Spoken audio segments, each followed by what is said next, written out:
Hello students. आज international law का मैं एक टॉपिक लेके आया हूँ जो है अंतर्राष्ट्रीय क्षेत्र में प्रदेशों के अर्जन और नाश के विभिन्न तरीके। ठीक है, ये मेनली इंटरनेशनल लॉ के टॉपिक्स में पढ़ाया जाता है और आई होप कि आप लोगों के लिए कुछ बेनिफिटफुल हो, कुछ इससे सीखने को आपको मिले। अगर हम लोग किसी भी राज्य की बात करें या प्रदेश की बात करें, जैसा कि हम लोग पढ़ चुके हैं कि कोई भी राज्य के चार एलिमेंट्स होते हैं। चार एलिमेंट्स होते हैं। पहला एलिमेंट्स है एक डेफिनिट टेरिटरी। दूसरा एलिमेंट है उसमें रहने वाले पॉपुलेशन। ठीक है। तीसरा एलिमेंट है गवर्नमेंट, एक सरकार। चौथा एलिमेंट है सबसे इंपॉर्टेंट सॉवरिटी। अगर अंतर्राष्ट्रीय स्तर पर देखें तो ये चार एलिमेंट्स जिसमें भी हैं वो एक राज्य का दर्जा प्राप्त है उन्हें, और ये जो है सो प्रोफेसर गार्नर का डेफिनेशन है। ठीक है, प्रोफेसर गार्नर की ओर से ये डेफिनेशन दिया गया। तो जब भी राज्य के एस्पेक्ट में हम लोग पढ़ेंगे तो territory, population, government and sovereignty, इसमें सॉवरिटी में आपका इंटरनल प्लस एक्सटर्नल दोनों सॉवरिटी की बात हो जाएगी। ठीक है, तो इस चीज़ को समझना पहले स्टेट के लिए ज़रूरी है। आगे हम लोग बढ़ते हैं। अर्जन और नाश के विभिन्न तरीकों के बारे में आज हम लोग देखेंगे। तो अभी तक अगर आपने मेरे चैनल को नहीं सब्सक्राइब किया तो सब्सक्राइब कर लो, वीडियोस को लाइक करना, कमेंट जरूर करना कि तुम कहाँ से इस वीडियो को देख रहे हो, किस यूनिवर्सिटी से देख रहे हो, कहाँ से देख रहे हो, किस जगह से देख रहे हो, और अपने दोस्तों में ज़्यादा से ज़्यादा शेयर करना ताकि ये वीडियो आगे चले। ठीक है, और सब्सक्राइब तो ज़रूर करना, किसी चीज़ से फेंक के मारो लेकिन सब्सक्राइब होना चाहिए। ठीक है। नेक्स्ट, भूमिका की अगर बात करें, जो बच्चे नोट्स लिखते हैं वो बच्चे नोट्स लिखेंगे। ठीक है, जो बच्चे नोट्स लिखते हैं वो नोट्स लिखिएगा किसी भी स्थिति में, क्योंकि नोट्स लिखने से बहुत सारी बातें क्लियर हो जाती हैं, तो इसलिए नोट्स लिखिएगा। मैं एक एक वर्ड बोलते जाता हूँ ताकि बच्चों को किसी तरीके का कोई दिक्कत ना हो। 2-3 बार वीडियो सुन लेना, एग्जामिनेशन में आराम से आपका हो जाएगा।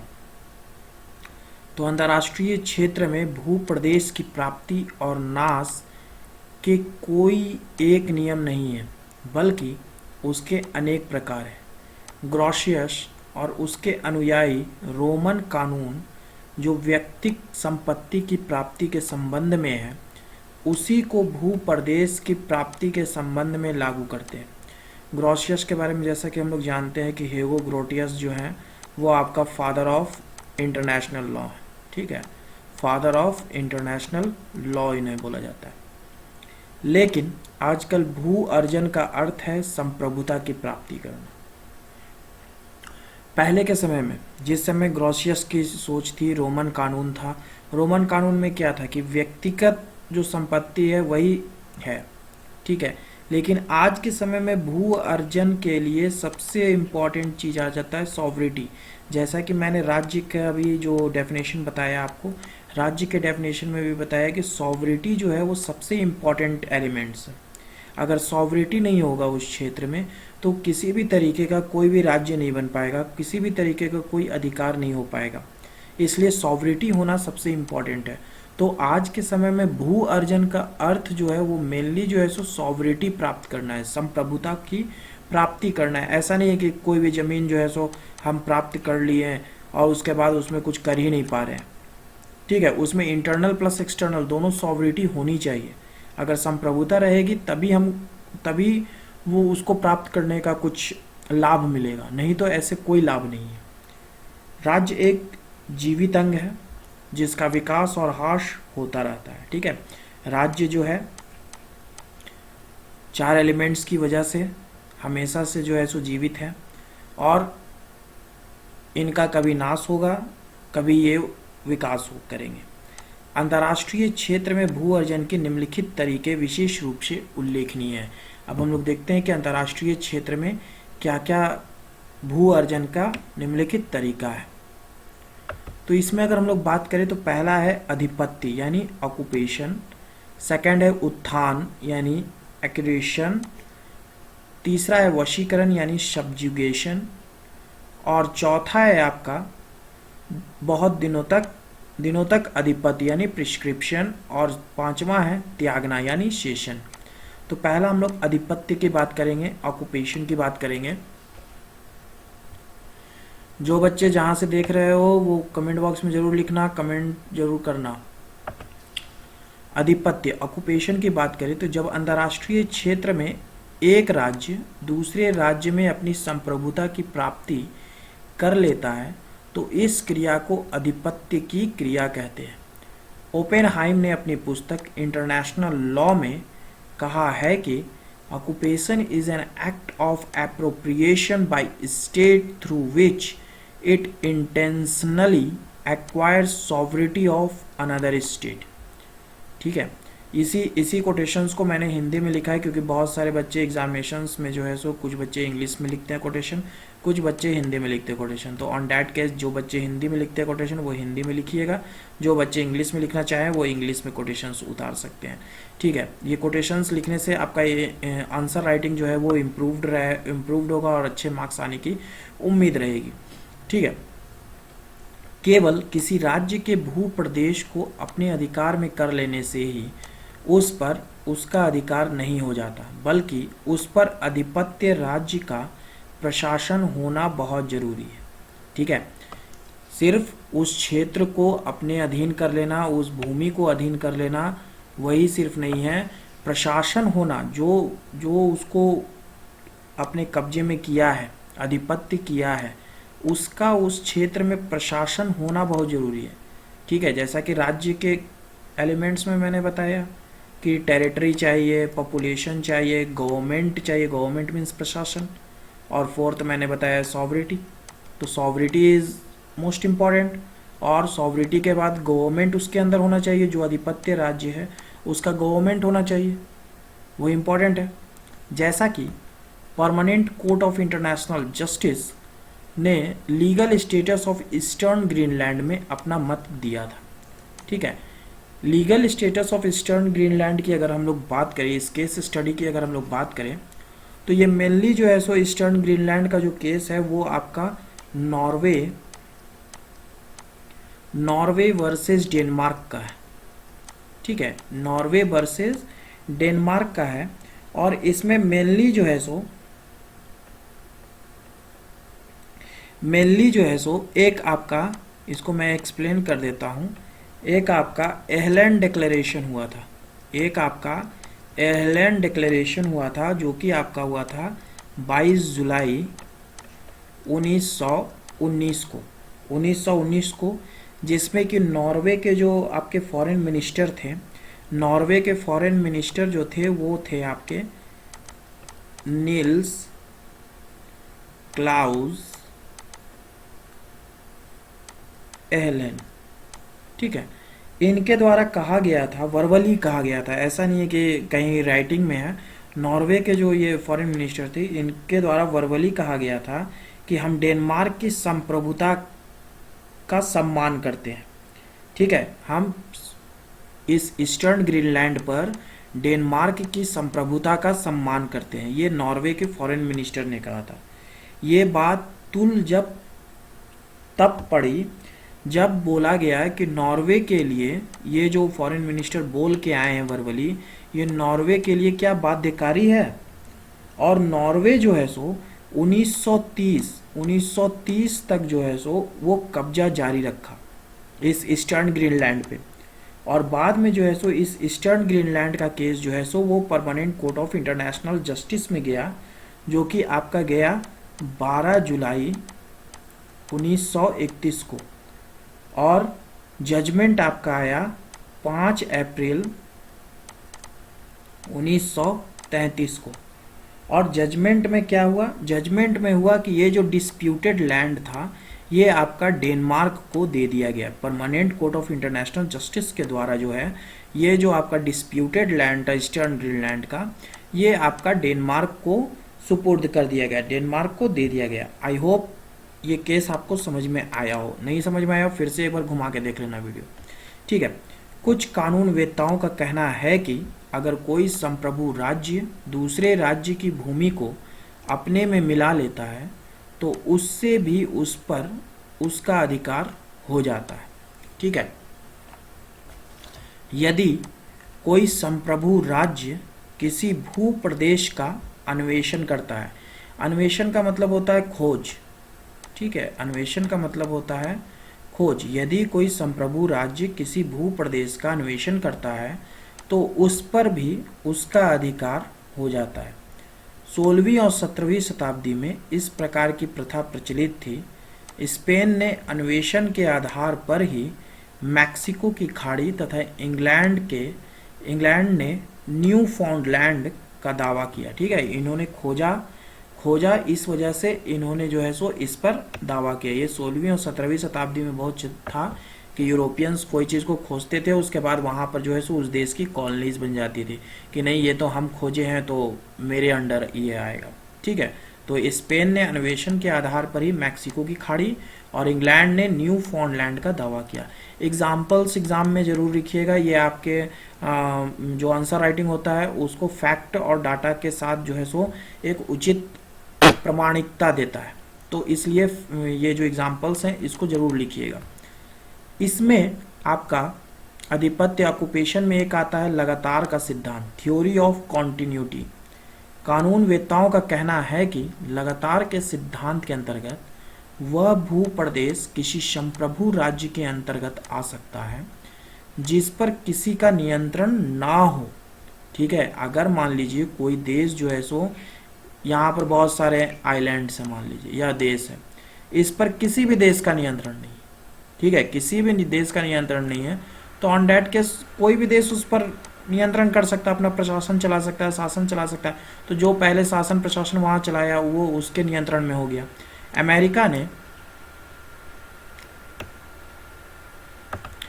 अमेरिका ने इसी सिद्धांत के आधार पर कई भू प्रदेशों पर अपना दावा किया। ऑरेगन डिस्प्यूट ऑफ 1844 उसका उदाहरण है, ठीक है। ऑरेगन डिस्प्यूट जो था 1844 का, ये मेनली एक बॉर्डर डिस्प्यूट था। इसको बॉर्डर डिस्प्यूट के आधार पर आप लोग दिमाग में रखिएगा कि ये जो था ये एक बॉर्डर डिस्प्यूट था जो कि यूके और यूएस के बीच में था, यूके और यूएस के बीच में था, ठीक है। और उसके रिगार्डिंग एक ऑरेगन ट्रीटी भी हुई थी, एक ऑरेगन ट्रीटी भी हुई थी जो कि हुई थी 15 जून 1846 को वाशिंगटन डीसी में, ठीक है। लेकिन इंग्लैंड ने इस दावे को अस्वीकार कर दिया, ठीक है। ये संधि फिर बाद में हुई 1846 में वाशिंगटन डीसी में। दूसरा है आपका समीपता का सिद्धांत, थ्योरी ऑफ कॉन्टिग्यूटी। अंतर्राष्ट्रीय क्षेत्र में समीपता का सिद्धांत भी प्रचलित है। यदि किसी संप्रभु राज्य के आसपास हो तो उस पर अपना अधिकार फैला सकता है, ठीक है। अगर मान लीजिए कोई लैंड या कोई आइलैंड एक संप्रभु राज्य के आसपास हो तो ऑन डैट केस ये जो संप्रभु राज्य है ये इस पर भी अपना अधिकार जमा करके बैठ सकता है क्योंकि ये इसके समीप है, ठीक है। पाल्मस आर्बिट्रेशन केस 1928 में इस सिद्धांत का समर्थन किया गया, लेकिन आगे चलकर अंतर्राष्ट्रीय कानून ने उसको अस्वीकार कर दिया। अगर हम लोग पाल्मस आर्बिट्रेशन केस की अगर बात करें तो ये जो है सो नेदरलैंड, इसको जो है सो परमानेंट कोर्ट ऑफ आर्बिट्रेशन जो था वो सीधा सीधी डिक्लेयर किया कि ये जो है सो नेदरलैंड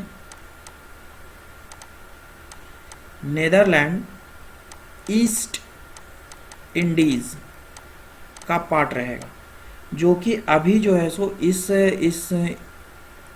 इसको जो है सो पाल्मस को जो है वो हम लोग इंडोनेशिया के नाम से जानते हैं, ठीक है। अभी जो है हम लोग इंडोनेशिया के नाम से जानते हैं।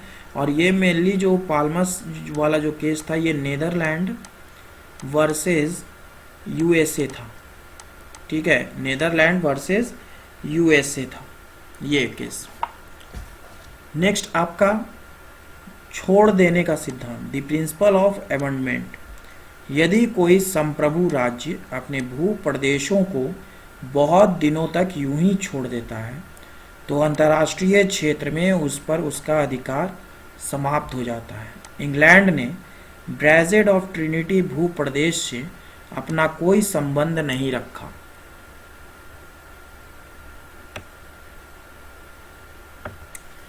उत्थान, एसेरेशन।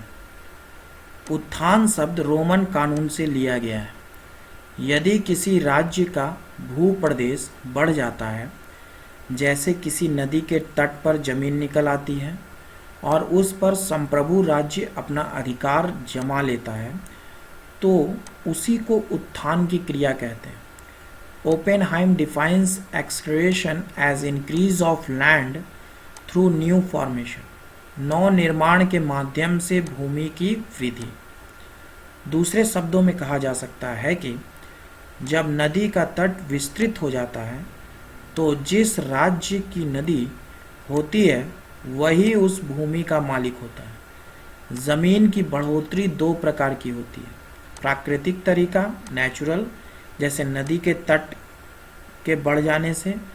अप्राकृतिक तरीका, यदि मनुष्य के प्रयास के द्वारा ज़मीन को निकाला जाता है तो यह कहा जाएगा कि ज़मीन की बढ़ोतरी अप्राकृतिक तरीके से हुई। डेल्टा या डाइक के कारण भी ज़मीन बढ़ जाती है, जिस कारण संप्रभु राज्य का उस पर अधिकार हो जाता है।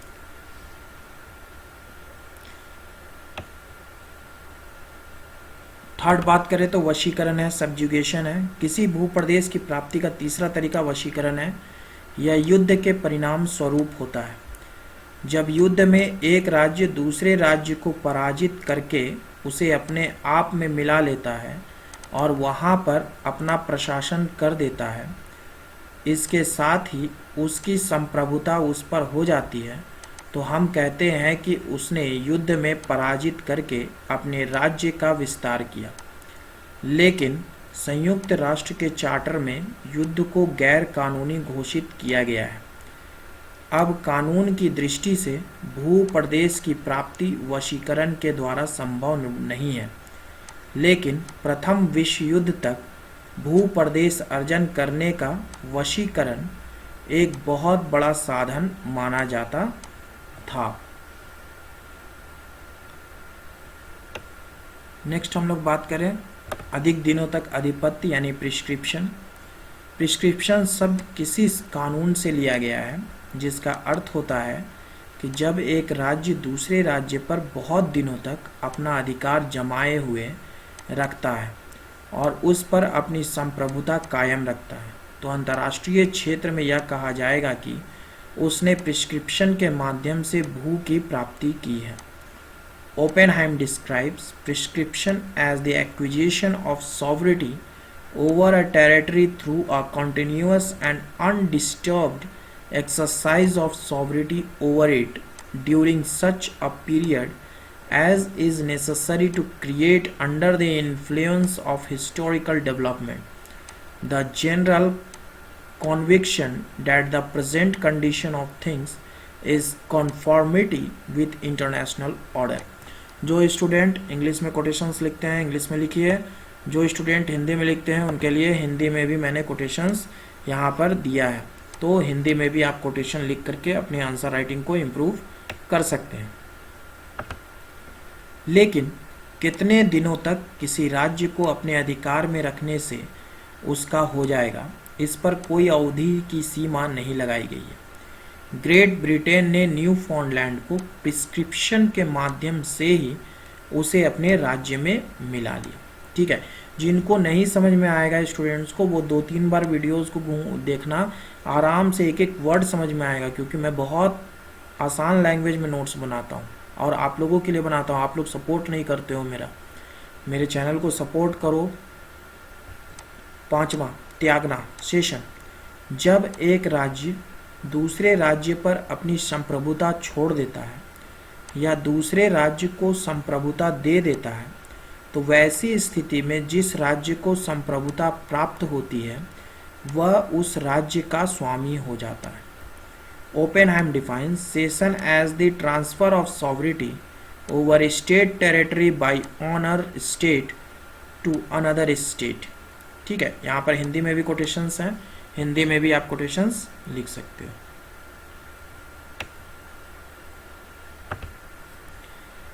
सेशन किसी संधि या समझौते के अंतर्गत होता है, जैसे ऑस्ट्रिया ने वेनिस को 1866 में उपहार के रूप में फ्रांस को दिया।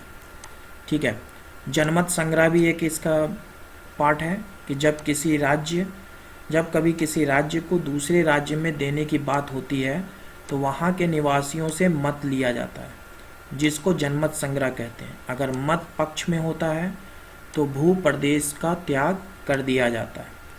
Congress of Vienna 1815, treaty of Frankfurt 1871 and treaty of Berlin 1878 ने सेशन के मामले में जनता के मतों को ठुकराया है। ठीक है, इसको दिमाग में रखिएगा। वस्तुतः जनमत संग्रह 1848 ईस्वी में शुरू किया गया, लेकिन उसका व्यवहारिक रूप नहीं दिया गया। आत्मनिर्णय के सिद्धांत, the principle of self determination. प्रथम विश्व युद्ध के बाद अमेरिका के राष्ट्रपति विल्सन ने आत्मनिर्णय सिद्धांत का प्रतिपादन किया। उसका कहना था कि प्रत्येक राज्य को संप्रभु बनाने का अधिकार है या किसी दूसरे राज्य में मिलने का अधिकार है, उसका निर्णय खुद राज्य लेगा। ठीक है, the principle of self determination, आत्मनिर्णय का सिद्धांत में यही है कि जो भी फैसला होगा वो राज्य लेगा कि वो किसी और में मिलेगा या फिर वो खुद संप्रभु बनेगा। ठीक है, इस प्रकार त्याग सेशन में जनमत संग्रह और आत्मनिर्णय सिद्धांत को व्यवहार में लाया जाता है। उपयुक्त तथ्यों से यह स्पष्ट है कि किसी भू प्रदेश की प्राप्ति 5 तरीके से की जाती है: occupation, एसरेशन, subjugation, prescription and session. ठीक है, इसको दिमाग में रखिएगा कि किसी भी राज्य को, ये अंतर्राष्ट्रीय स्तर पर है। नेक्स्ट आपका है भू प्रदेश का नाश, loss of state territory. Oppenheim का कथन है कि जिन 5 तरीकों से भू प्रदेश अर्जन किया जाता है उन्हीं 5 तरीकों से भू प्रदेश खोई भी जाती है, लेकिन भू प्रदेश खोने का एक छठा तरीका है जिसे विद्रोह भी कहते हैं। ओपेनहाइम के शब्दों में, to the 5 modes of acquiring sovereignty over territory respond 5 modes of losing it, namely cession, dereliction, operation of nature, subjugation and prescription. But there is a 6 modes of losing territory, namely revolt. ठीक है, विद्रोह, we all know विद्रोह, जब जनता विद्रोह करती है तो कुछ भी हो सकता है। ठीक है, लूज टेरिटरी कर सकते हैं। अगर विद्रोह जनता कर दे, जस्ट मान लीजिए अभी जो केस चल रहा है कश्मीर का, मान लीजिए पीओके के लोग जो है सो विद्रोह कर दे और बोल दे कि हम जो है सो पाकिस्तान के साथ नहीं रहना चाहते, हम भारत के साथ रहना चाहते हैं क्योंकि वहाँ पर हमको बेटर लाइफ स्टाइल मिलेगा, बेटर स्टैंडर्ड ऑफ लिविंग मिलेगा। तो ऑन डैट केस जब विद्रोह हो जाएगा तो ऑन डैट केस पाकिस्तान कुछ कर नहीं पाएगा, ये लोगों का अपना निर्णय होगा। ठीक है, फर्स्ट इसमें त्यागना। हम लोग यह देख चुके हैं कि त्याग के माध्यम से भू प्रदेश अर्जन किया जाता है। एक राज्य के द्वारा भू प्रदेश प्राप्ति का अर्थ है दूसरे राज्य के द्वारा भू प्रदेश का खोना। प्राप्ति राज्य उस भू प्रदेश को प्राप्त करता है जबकि देने वाला राज्य उसको खोता है। इस प्रकार भू प्रदेश के त्यागने से भू प्रदेश का कानून होता है। उत्थान, एसरेशन, जब किसी राज्य का भू प्रदेश बढ़ जाता है, चाहे डेल्टा के द्वारा या ज्वालामुखी के लावा के द्वारा, तो उसे नए भू प्रदेश की प्राप्ति होती है। लेकिन प्रकृति के कारण कभी कभी नदी की धारा या समुद्र की धारा या ज्वालामुखी के कारण किसी संप्रभु राज्य का भू प्रदेश नष्ट हो जाता है, तो उसी को हम कहते हैं कि प्रकृति के द्वारा जमीन का नाश हुआ। थर्ड है आपका वशीकरण, सब्जुगेशन, जब पराजित राज्य युद्ध में अपने भू प्रदेश से अधिकार खो बैठता है तो हम कहते हैं कि उसने भूप्रदेश को खो दिया। अतः युद्ध के माध्यम से भी भूप्रदेश का नाश होता है। फोर्थ है अधिक दिनों तक आधिपत्य, प्रिस्क्रिप्शन। यदि किसी राज्य पर किसी दूसरे राज्य का बहुत दिनों तक अधिकार बना रहे तो अधिक दिनों तक उस पर संप्रभुता बने रहने से वह राज्य अपनी संप्रभुता खो देता है। नेक्स्ट है आपका विद्रोह, रिवॉल्ट। राज्य के अंतर्गत विद्रोह के कारण भी भूप्रदेश का नाश होता है। जैसे 1579 में विद्रोह के कारण नीदरलैंड स्पेन से अलग हो गया। 1830 में बेल्जियम नीदरलैंड से अलग हो गया। 1776 में अमेरिका ग्रेट ब्रिटेन से अलग हुआ। 1822 में ब्राज़ील पुर्तगाल से। इस डेफिनेशन, ये एग्जाम्पल्स को जरूर एग्जामिनेशन में पॉइंट आउट कीजिएगा अगर आया इस टॉपिक पे क्वेश्चन। नेक्स्ट है आपका पूर्ण रूप से छोड़ना, डेरेलेशन। जब कोई राज्य अपने भूप्रदेश को पूर्ण रूप से छोड़ देता है तो हम कहते हैं कि उस भूप्रदेश का नाश हुआ। जैसे लूसिया। उपयुक्त तथ्यों के देखने से पता चलता है कि जब जो 5 प्रकार के तरीके भूप्रदेश के अर्जन के हैं उन्हीं से भूप्रदेश का नाश भी होता है। केवल एक छठा तरीका विद्रोह है। ठीक है, तो आई होप कि आप लोगों को वीडियोस समझ में आया हो। 2-4 बार वीडियोस देखना और कमेंट बॉक्स में ज़रूर लिखना कि आप कहाँ से देख रहे हो इस वीडियो को। ठीक है, मैं राजदेव गुप्ता। कमेंट बॉक्स में बताना और भी वीडियोस चाहिए तो। Thank you for watching my videos.